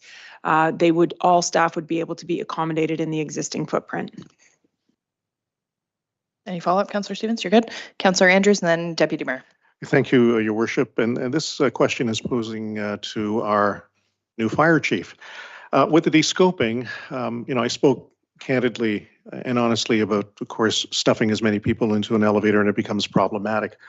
With the descoping of decontamination, does that pose a problem for the safety of, and it's a decontamination bay. Will decontamination still exist potentially at the new fire hall, but does that pose potential safety hazards, short and long term for our firefighters? Chief Snyder? Through Mayor Post, thank you, Councillor Andrews. No, we will find other ways to do it in our existing space, but it comes at a cost. Cancer for firefighters is the #1 risk to firefighters today. So there's a lot of best practices coming out, and this is one of those, is to separate. We work on what we say a hot and warm and a cold zone. This would make the hot zone separate from everything else. We would just have to make it work in the space we have. It comes at a cost for sure, but I think we can balance it with what we're trying to do. Through you, Your Worship, not to put Ms. Savage or our chief on the spots, but how much of a savings are we with the decontamination bay being eliminated? Because again, I'm thinking about short and long-term safety and of course health repercussions. CAO, yeah. Yeah, they can figure that question just for other members of council, the context. The descoping exercise includes decontamination for bunker gear and equipment. So you're a firefighter, you're wearing your bunker gear. That is included to be kept in the descoped project. That makes sense? I think that the question that Councillor Andrews is asking, and as the chief answered, this is a separate bay to decontaminate the fire apparatus.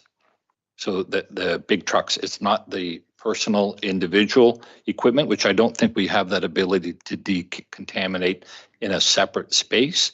So the councillor's question was specific for that bay, which is not, I would say that not many fire services include those decontamination bays.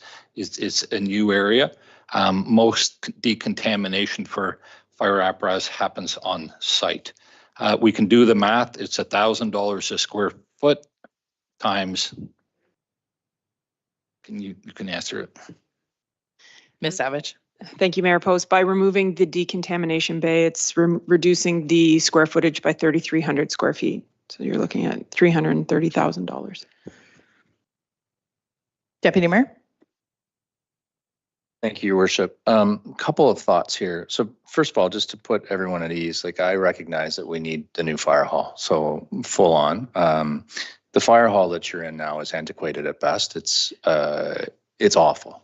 Right. It's not suitable for the needs that we have for the town today. And the offices at Diane Drive are in similar circumstance. It's awful. And to have our people who are highly skilled and doing what they do for all of us in substandard buildings, I'm just not in favor of. But that being said, I still think that we need to make sure that we're treading carefully here and asking the right questions and understand what we're getting ourselves into prior to we go. And, it's funny, you did such a great report as we quickly read it. I just want to share that again. It is an easy read. I wish I could have read it a second and third time before we had this meeting. But there's things that are happening as we're going that dovetail with this. I learned today that there's issues with other facilities that would fit nicely with this, and potentially could build on. So ambulatory, there's issues with the building there, right? So at some point, it would have been great to put all of this together and understand what those expenses would be and go in there. So I guess my hope is, as we're designing, can we somehow set it up so that we could lug on to the side? I'm sure you're going to say that we can, but I'd love to have those discussions in some sort of way. And we might be writing the lyrics as we're singing the tune as we do that, which is unfortunate, but I wanted to call that out to everybody.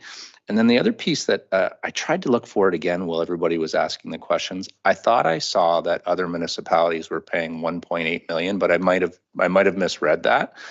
But my question is about capital cost recovery from the other municipalities. The math, if I did read it right, it's 1.8 million. The math to me doesn't make sense.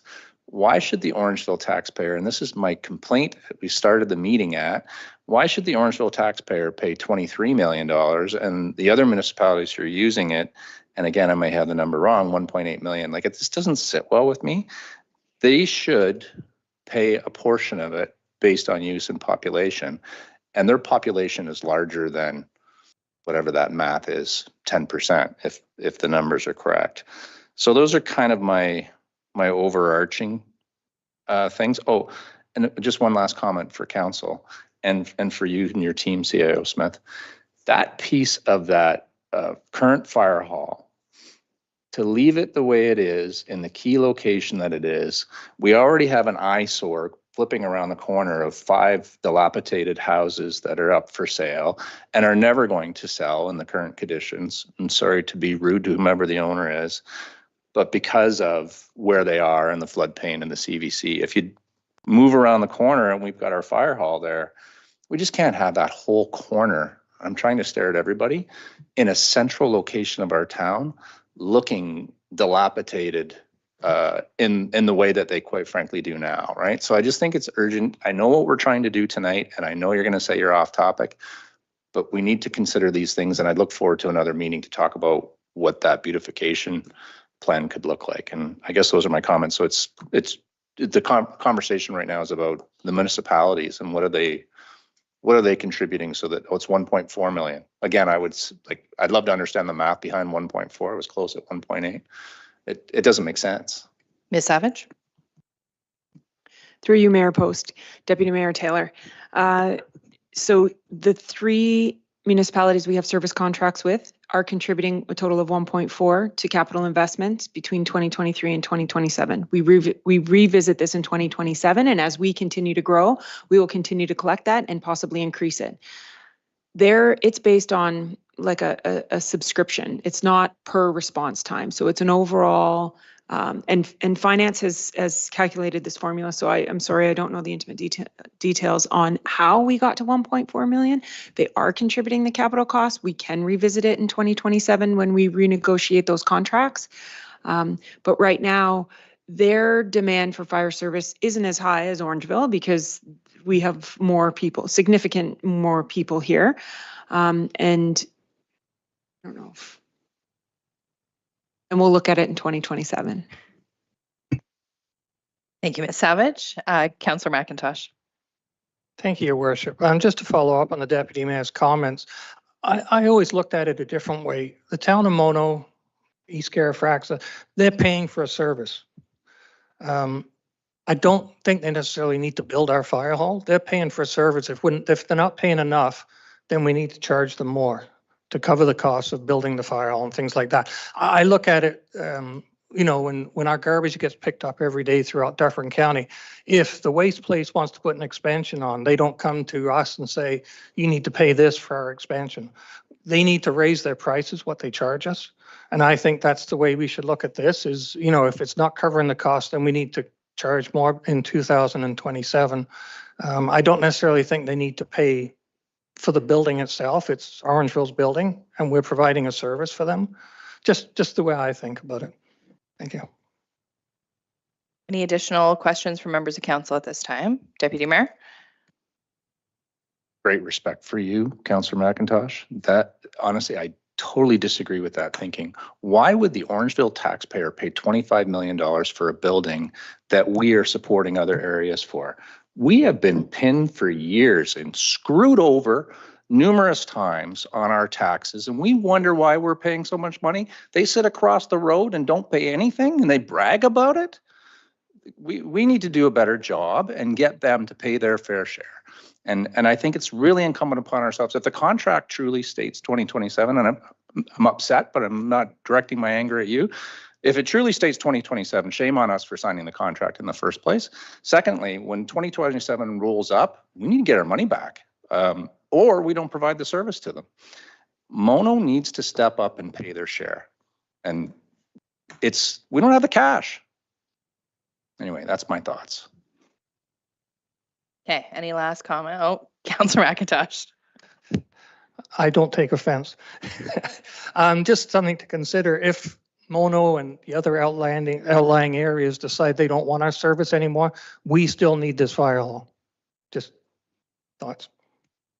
So the one area that I'm struggling with the next steps, I think, that I'd like to perhaps get some insight from Ms. Savage on, is the idea of having the admin team and fire prevention in a separate building and keeping them on Dawson. And I wonder what the costing would be to include everything in one place. I think that there's an advantage to that from a teamwork and having everybody in one building perspective. But I also think then if we have admin and fire prevention all in with our suppression team and our training team, then what we're doing is opening up 2 buildings. We're opening up Diane Drive and we're opening up Dawson, where we have a potential to recoup some costs that way by either disposing of properties or repurposing those properties. And I think that when we look at those kind of all in one, if the additional cost is a couple $1 million of construction costs to make sure that admin and fire prevention are all in the same building as suppression, we can make that back and then some by whatever we do next with those buildings. So I think we've got a bit of a missed opportunity by taking admin and fire prevention and leaving them in a separate building. So Ms. Savage or Chief Snyder, I'd love your thoughts on that. Through you, Mayor Post, I think I have a correction to make. It was the admin building that's 3,300 square feet and the decon bay is 1,350 square feet. So that would mean that the decon, by removing the decon bay, it's just over 130,000. So yes, having said that, if we were to, are you suggesting we explore continuing to build and include the admin so they remain together and it frees up the 2 other locations? Yeah, again, I don't see the cost of having admin and fire prevention as being astronomical. I think some of the key components that were really driving the cost were the extra square footage that were needed for other things like the community room and the home for the Bickle and kind of those pieces that I know we were scaling back. I'm not sure what the admin size was exactly and fire prevention size, but I think we've got an opportunity there that probably won't be significantly more than what we're already looking at, but I'd love your feedback on what that would be. Sure, and this is just from working with the project team, Mayor Post. We won't reach our $15 million price tag if we don't make some major cuts. And our guiding principle in this case was lob off an arm, and I'm quoting CAO Smith, rather than moving, inside the building and changing things and de-scoping the number of beds we have, the way the kitchen is set out. We did this so that we could plan to include admin in the future when the opportunity arises. We'll leave the footprint there. I know it's in the former municipality I was with, it was common where admin was not in a fire station. Admin remains together and then suppression staff is out at the stations. We're only 15 square kilometers here, so they're not that far away from each other when they're in those 2 different buildings. And it just gives us time to develop a funding plan to go and add that 3,300 square feet back into the plan. I comment on that a little bit, and it's an excellent observation. Thank you for it. And as Ms. Savage put in the report, is we would look for opportunities when they present themselves, so other grant opportunities that come along, that type of thing. When we when the team was looking at the de-scoping exercise, when you think, so I think simply, if it's $1,000 a square foot, 100 square foot office, 10 by 10, it's $100,000. And an office may not be 1,000 square feet or $1,000 a square foot, but it's not 300. Like it grows everything exponentially. So the good rule of thumb is $1,000 a square foot, office space 10 by 10, maybe it's 80 square feet or something, but it's a lot of money. When we hired our new fire chief, his desire, as all of our senior fire chief are to be involved in operations. And I suspect what you'll see is there will be a cross-pollination happening, and you're not going to have the fire chief sit on Dawson and the deputy sit at Centennial. You'll see that happening a lot. I think good direction to Heather and the architect would be plan for future expansion. And make sure that it's set up so it's as cost effective as possible. Certainly we can add space to it, but it's very expensive to do that. And it's costing us $250,000 to get the final design. So to do iterations of that, it's very expensive. Understood. Councillor Prendergast. Thank you, Mayor Post, through you. I just had a question, Ms. Savage, about the Dawson site. Would it require any renovations to bring it up to AODA standards, or its continued use as an administrative facility now that perhaps the use is changing? Would it be subject to any renovations, and what would the cost be of those? Ms. Savage. Through you, Mayor Post, Councillor Prendergast. If we renovate that space, we'll be taking out a building permit, which then subjects the building to be brought up to AODA code. If we do not renovate, it can remain as is. Now, would renovations be required in the future? We'd have to see what the plan is once the staff are in there. There's minor renovations internally that we can do, but not change the layout or the structure. Councillor Prendergast, any follow-up or you're good? I think I'm okay. Correct me if I'm wrong. Is there an elevator at the facility, or it's stairs only? Through you, Mayor Post, there is a pole. There is no elevator. No. Okay, any additional questions or comments from members of council? Deputy Mayor. I know you're going to love this from me. I kind of with Councillor Stevens, like, I wonder, like, we just got this. Like, I read it at 6 o'clock. I wonder if we have a special meeting of council and called it another day. We could have it this week or whatnot, but I would just prefer to have a little bit of time by myself and go over this. And I understand what you're saying about the time implications. That was received loud and clear, but to make a decision on $25 million as we sit here tonight, I just don't feel good about doing it. I could just use a little bit of time. And we've argued about this before, Mayor Post, so I'm sure that annoys you, but no, I understand it. No, I totally understand it. CAO Smith, do you have a comment? We appreciate that and understand that there are time pressures as all of that occurs. In fact, we debated about bringing this report to council because we didn't need to. We didn't need to because the budget, the item is in the budget. You gave us direction to move along. Your final decision point is not tonight. The final decision night is when you see the Class A estimates, and that will drive the final decision.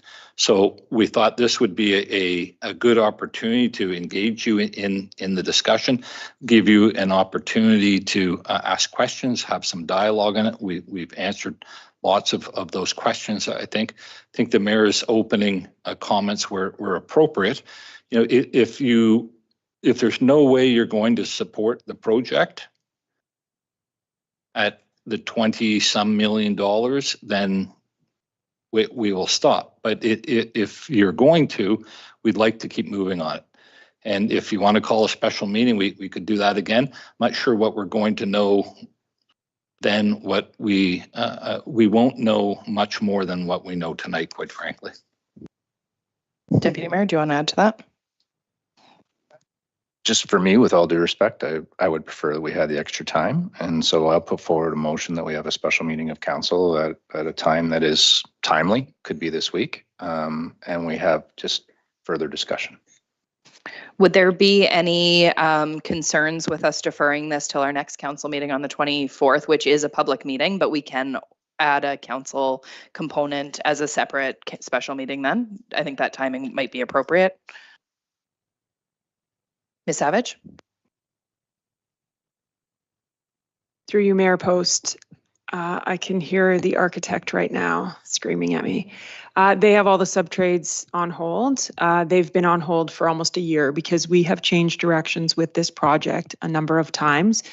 I agree, more time, kind of work through your own thoughts. The sooner we can have a meeting, the better. We have broken our aggressive timeline down into 4-week chunks. We've got if we approve the change order, we have 4 weeks to do the detailed design. We have 4 weeks to do building permits and 4 weeks to do class estimates. That brings us to May. And we have one council meeting in May where we want to return with a Class A estimate to you. And June is pretty well a cutoff date for many of our time-sensitive issues. CAO Smith? I will just comment. We want you to make informed decisions. we also know that this has been in front of you many times.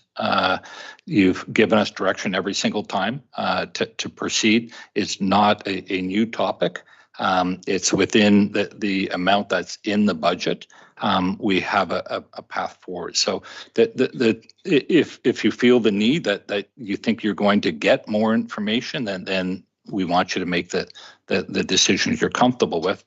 I'd like to know what that additional information is, not tonight, but if you decide so that we can have it for you. The 24th is cutting things really tight. If there's an ability to have something before that, if you decide that you can't proceed tonight, and I'm hoping that you do proceed tonight. Okay, well, with that, I'm going to call for a 7-minute break and let everybody have some thoughts before we move forward. So let's take 7 minutes. We'll see everybody back at 8:37. Worship, could I just maybe make a quick comment?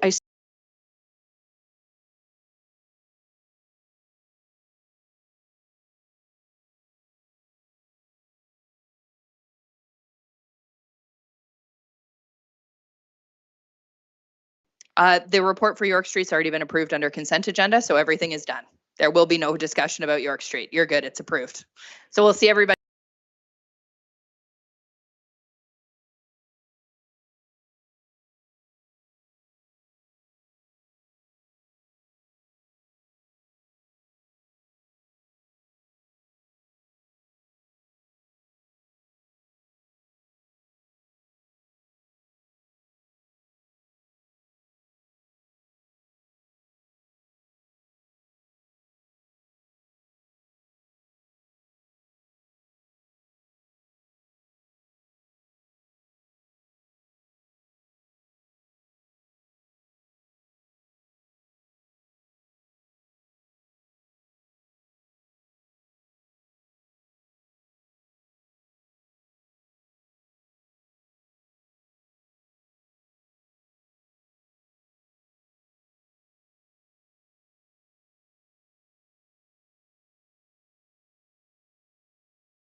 Okay, welcome back.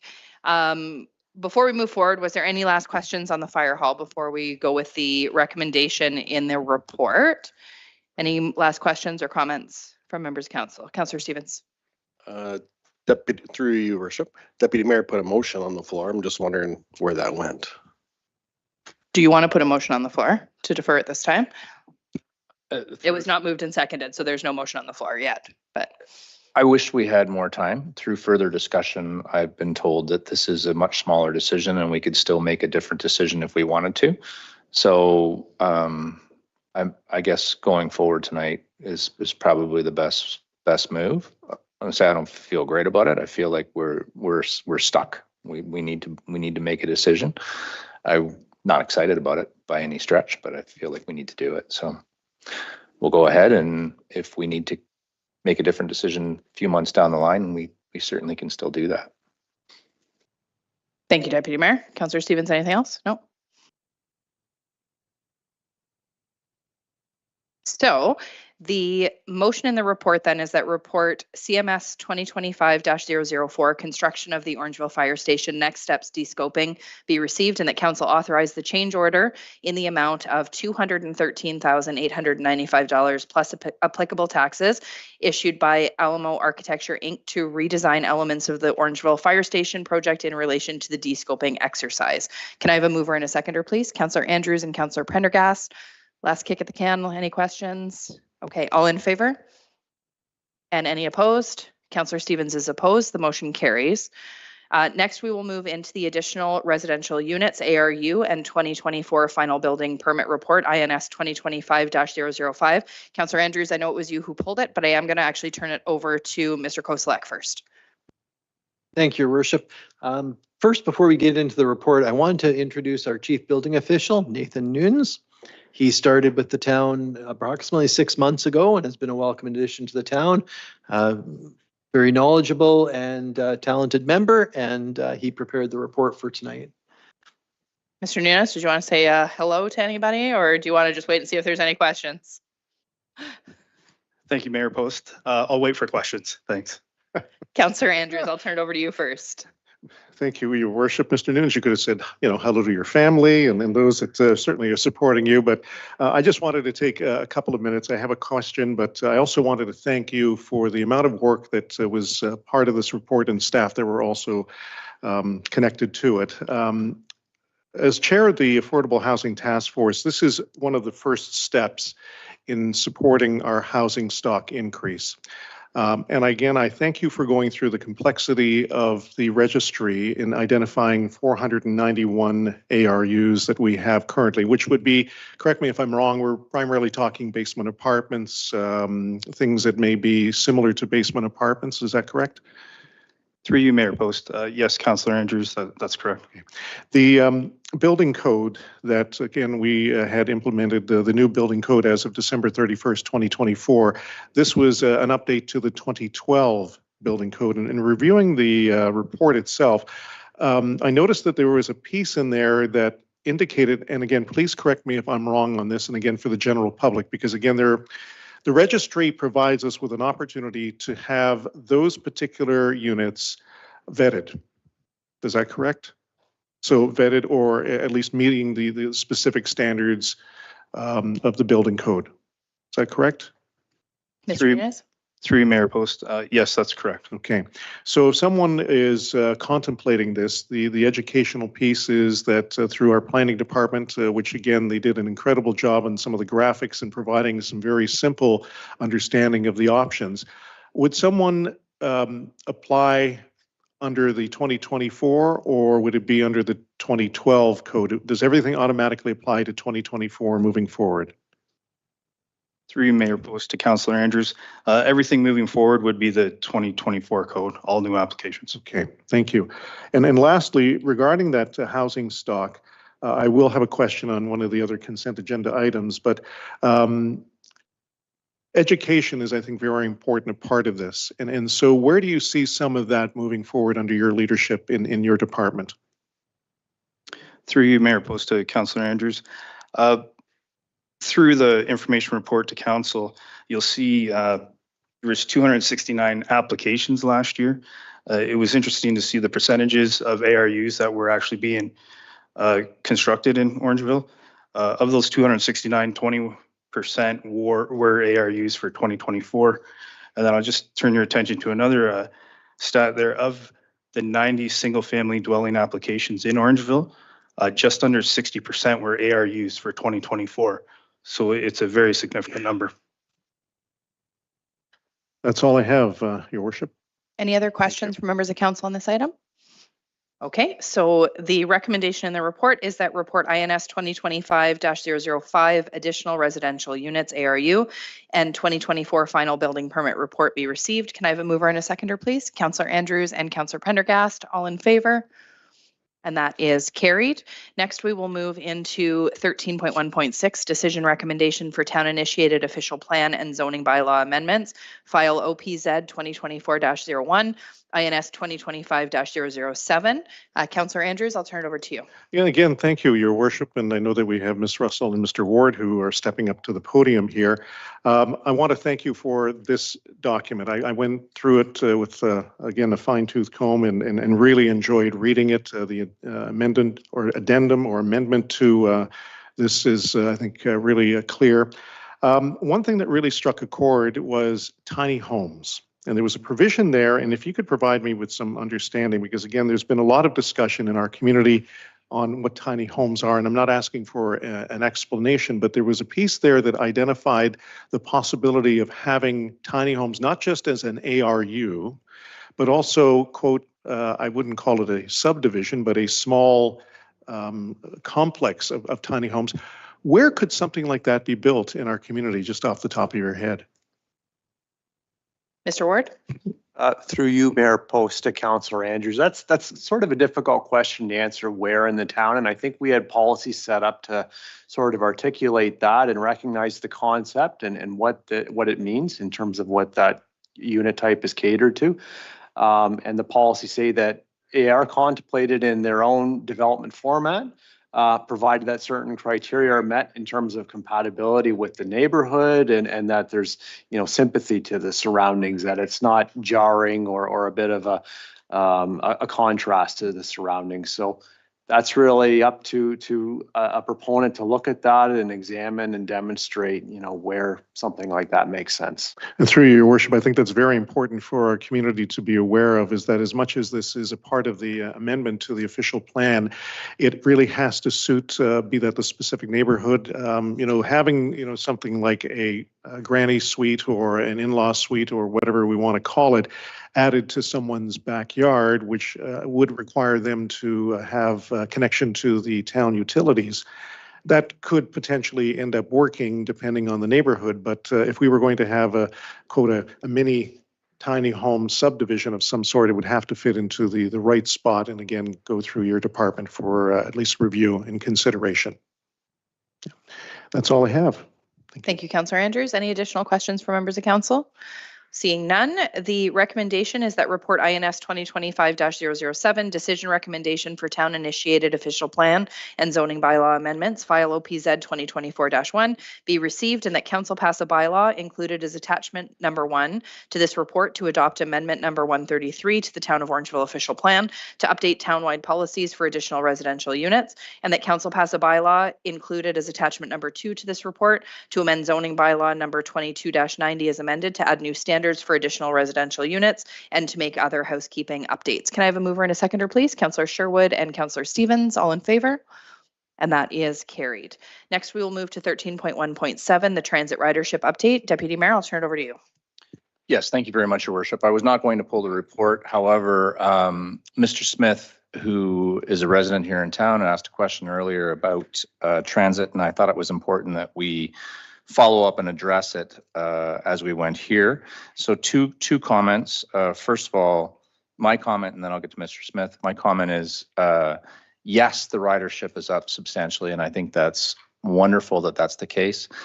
The costs of it are still to be determined, and I know we keep bringing this up, but we will not know that for some time until we understand the gas tax. And again, I was the one who voted no for this, and I voted no because I didn't understand the financials, and we still don't know the financials. However, the program is a resounding success, so share that pedal brake piece. And gas tax update should be coming in the next couple of months from the province. Looking forward to it, to understand. Me too. So thank you.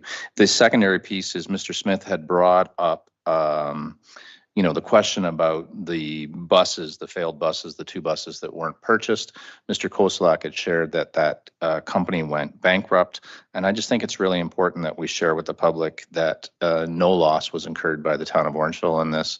We weren't on the financial hook. We're not contractually obligated in any sort of way. They went bankrupt and we walked away. And other than a bit of time lost because of the contract, there was no issue. And I just think it's really important when somebody hears that, it's like, oh, what's happening here? But that we're fine. So I just wanted to make that point.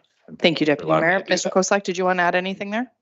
Through your worship, I just wanted to agree with Councillor Taylor, our Deputy Mayor Taylor, that we weren't any financial obligations. We didn't have a deposit on the buses, so there's no financial impact to us. It is unfortunate we do have a delay in the timing, but we're trying to work with Metrolinx on the joint procurement to see other alternatives.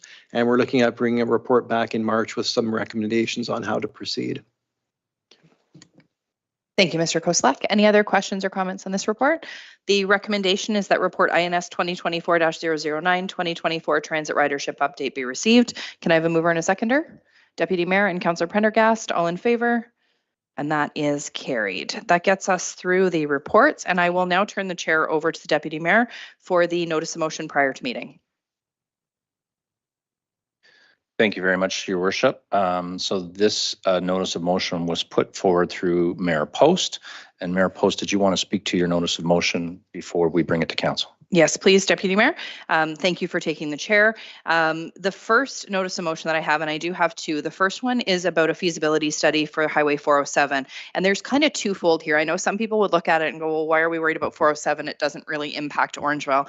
And I think it does in kind of a side way. And that's why I brought this notice of motion forward. This notice actually comes from a support for the city of Vaughan, who is directly impacted by the 407 and whose direct transportation routes are significantly affected by truck traffic, and an addition onto the 407 would make a huge difference for the city of Vaughan. So for part of this, I'd like to support the city of Vaughan on it. But from an Orangeville perspective and a Dufferin County perspective, we have significant issues on Highway 10 when it comes to truck traffic. We've had a huge growth in truck traffic on Highway 10, which is right in our area, but also on Highway 9, which is just outside of our area.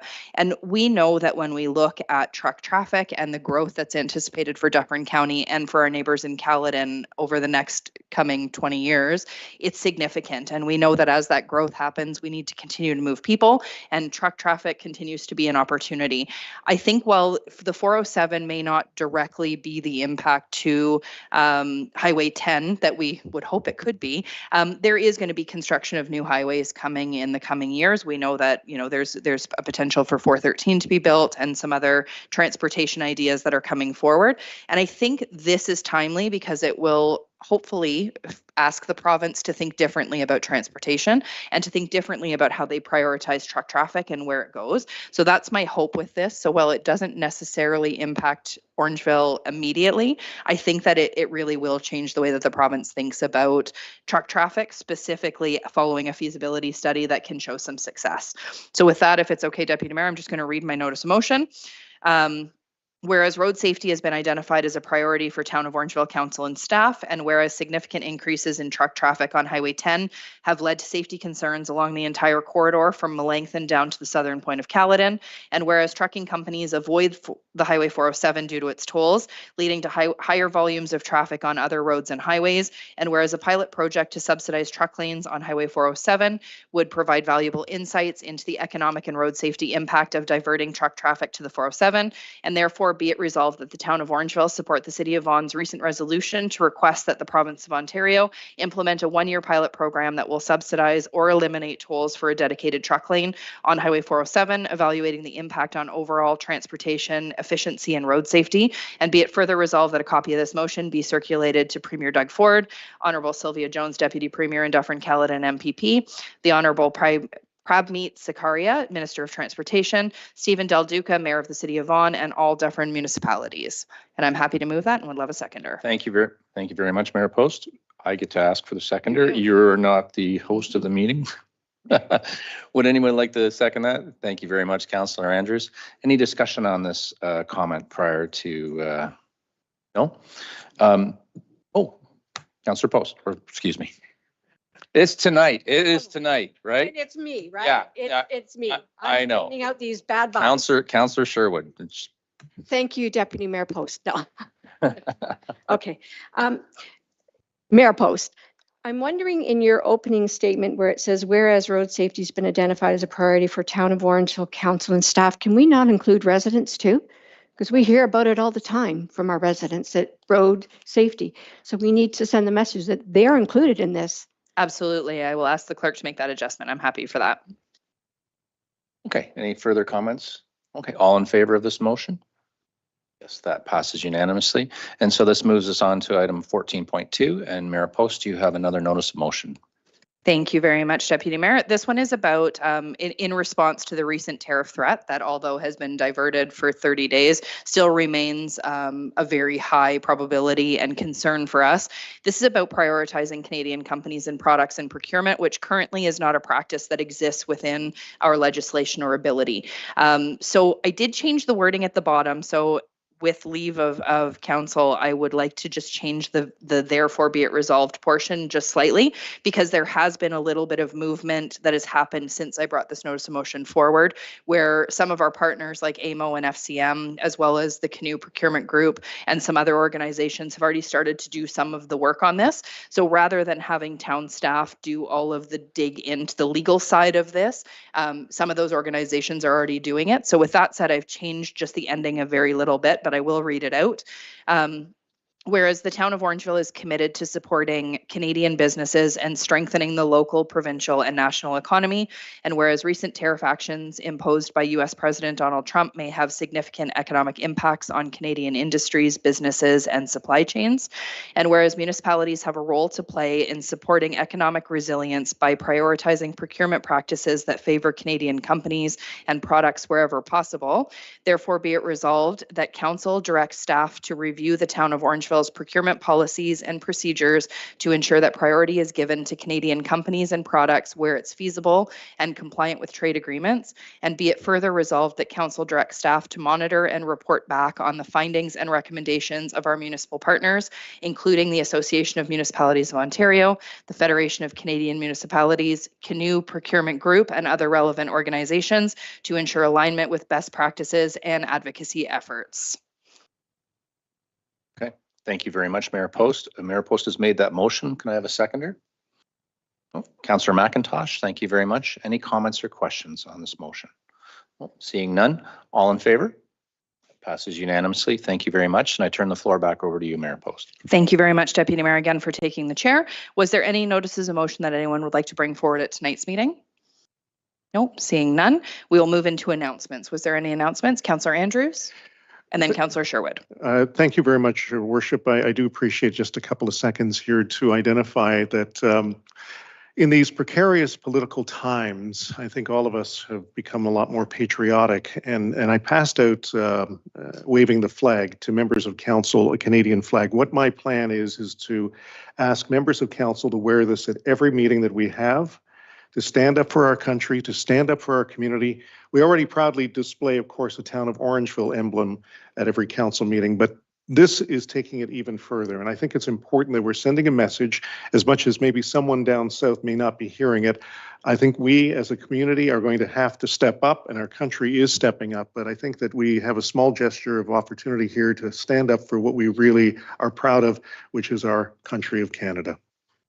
Thank you very much, Councillor Andrews, and thank you for the distribution of pins. Councillor Sherwood. Thank you, Your Worship. I have two announcements I want to make. The first one is I want to put a plug in for the newest Theatre Orangeville production, The Beaver Club. It runs until February 23rd. And I'm going to tell you, I just saw it on Friday night. It is hilarious. And it's about 4 women that take a road trip from Toronto to Dildo, Newfoundland. It's hilarious and it's heartwarming. And I encourage everyone to get tickets up to February 23rd. It is so funny. My next item that I wanted to bring to the attention of the community is next week, from February 17th to 23rd, Orangeville will be proudly displaying and recognizing our heritage. And we've already put a calendar out, which is getting really good reviews. We are going to be having a display for the Heritage Week at the Alder Street Arena, and we've got some really exciting historical facts that are going to be shared there, and I'm sure many members of the community will take a stop and read that.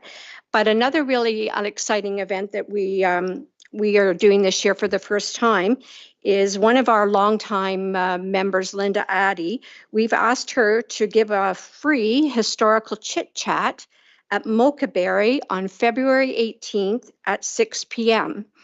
Now, seating is very limited because it's a small venue, and we just wanted to see how it would take off. So that's why we've chosen this location. So we encourage you to do online registration. So go to the town's website under Heritage Orangeville, and you can click the link. Like I said, it's free. Come and have some coffee and learn some of our history over the years. But please, if you have any problems signing up on the website, you can email heritage@orangeville.ca, and we will make sure that you get a ticket. Thank you, Councillor Sherwood. Was there any additional announcements for members of council? I have two very briefly. There is a polar plunge coming up in support of Special Olympics. It is happening on Family Day. It is happening in Shelburne, so just a little north of us. But all of the money raised is going to support the Special Olympics locally for Dufferin County. We do have some local Orangeville residents who will be participating in the plunge, including, I believe, some members of council, maybe not this year. Okay. Perhaps some members of county council, as well as some of our local business owners, such as Rick at the Bluebird, will be participating as well. So it should be a fun event. Please consider supporting one of the teams or popping out to see the polar plunge. The additional one on top of that is that the Orangeville Food Bank's Coldest Night of the Year is coming up on February 22nd, and we do have a council team who will be walking in support of that. So I'm looking forward to that. There's still lots of opportunities for residents to join and walk with us, or to donate to one of the teams. Our team is still looking for donations, so would appreciate any support. Any other announcements for members of council? No? Oh, Councillor Sherwood. Yes, Your Worship. One other thing just came to mind. You and I had the pleasure of going and checking out some fur babies at the local Orangeville SPCA, and they have a fundraising cupcake campaign happening on February 24th. There are many local businesses that have gracefully provided. They're going to be providing some goodies, so I encourage everyone to get out there and support them.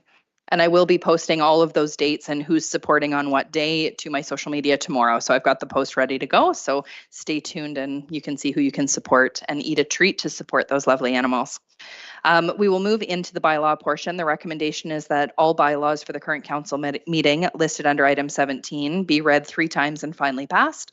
17.1 is a bylaw to appoint municipal law enforcement officers for the purpose of enforcing the town's animal control bylaw for the town of Orangeville and to repeal bylaw 2024-59. 17.2 is a bylaw to adopt amendment number 133 to the official plan, being a town initiated amendment to add additional residential unit policies. 17.3 is a bylaw to amend zoning bylaw number 22-90 as amended, Town of Orangeville townwide zoning bylaw amendments, file number OPZ 2024-1. And finally, 17.4 is a bylaw to confirm the proceedings of the Council of the Corporation of the Town of Orangeville at its regular council meeting held today, February 10th, 2025. Can I have a mover and a seconder, please? Councillor Sherwood and Councillor Stevens, all in favor? And that is carried unanimously. And a motion to adjourn, Councillor McIntosh and Councillor Prendergast, all in favor? And that is carried. Thank you for joining us. Have a lovely evening.